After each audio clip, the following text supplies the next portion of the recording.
रोज की सांझ नहीं थी, शरद पूर्णिमा का चंद्रमा जिस रात में खिलना है, सभी हंस समुद्र पर बड़ी मस्ती के साथ यहाँ से वहाँ, वहाँ से यहाँ तैर रहे थे। इतने में एक व्यक्ति एक मशीन लेके पहुंचा। एक हंस आया, तुम कौन हो, आज यहाँ क्यों आए हो?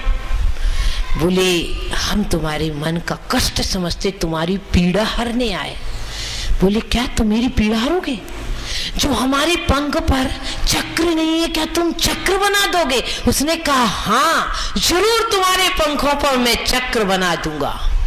बोले, सही में? बिल्कुल सही। बोले, हाँ बस कुछ नहीं करना, जो एक हंस पर एक चक्र बनाऊंगा, एक मोती मेरे को दे देना। देखो साहब, पूरी रात व्यापार चला, सब हंसों ने अपने ऊपर पिंक कलर का चक्र बनवा लिया और सुबह सभा में पहुंच गए। उन हंसों के बीच में धस के बैठने लगे। उनका क्यों जी? बोले, देख लो साहब, हमारे ऊपर भी चक्र बना है।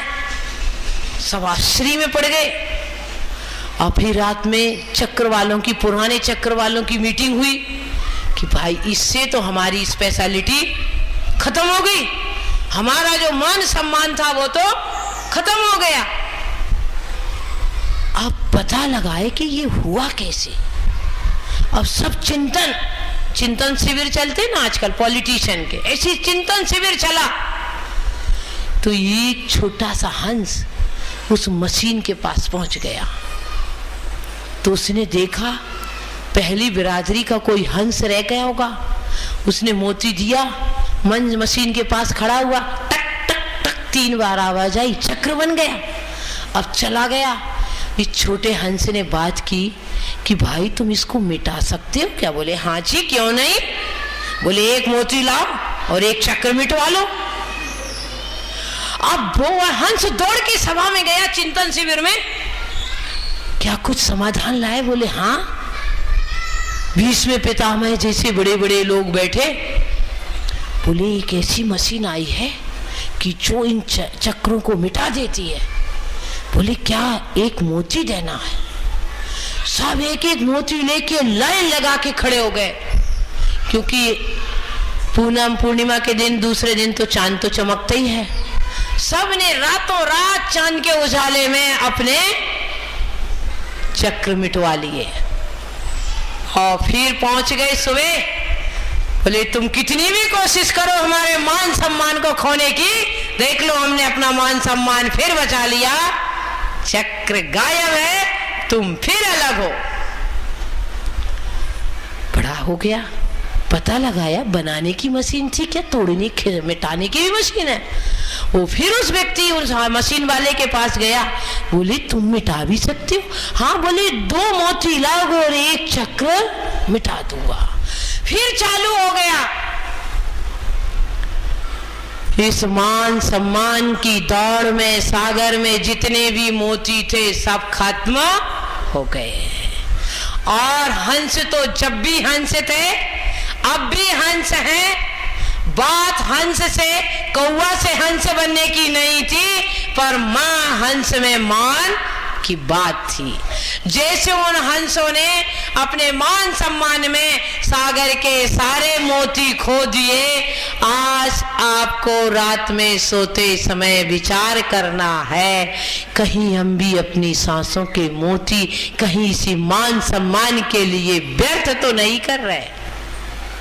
कहीं कोई झूठा टक टक टक लगा के हमारे मान सम्मान को ऊंचा करता है, हमारे सम्मान की दुम हिलाता है, और हम अपने श्वासों के रत्न, अपने गुणों के रत्न को व्यर्थ करते जा रहे हैं। ये अवसर दोबारा आने वाला नहीं है। माता जी कल तो आएंगे, किसके पास गारंटी है? मेरे पास गारंटी नहीं कि कल मैं प्रवचन कर सकूंगी, और आपके पास गारंटी नहीं कि आप सुन सकोगे। अवसर लौट कर नहीं आता है। ईडर में एक बार बड़ी सुंदर प्रदर्शनी लगी। प्रदर्शनी किसकी थी? पेंटिंग की। और ईडर के लोग ही नहीं थे, विश्व स्तर की प्रदर्शनी थी चित्रकला। सबने सब चित्रों को सहारा।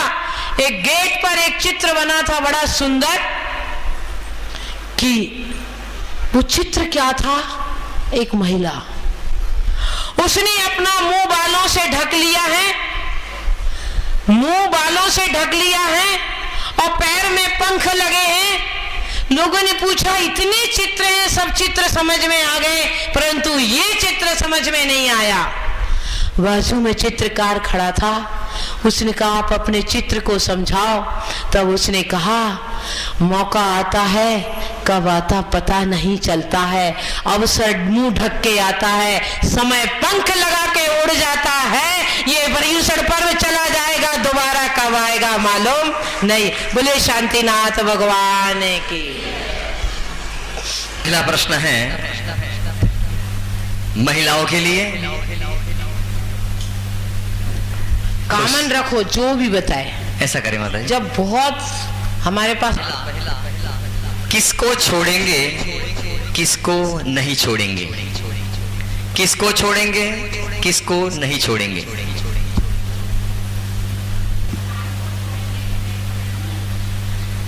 जी नहीं, बैठिए। और कोई? हाँ क्या नाम है, क्रीट कुमार पढ़ में। हाँ हाँ कुमार, हाँ हाँ बिल्कुल सही उत्तर। आइए आपका इनाम पारितोषिक पाइए।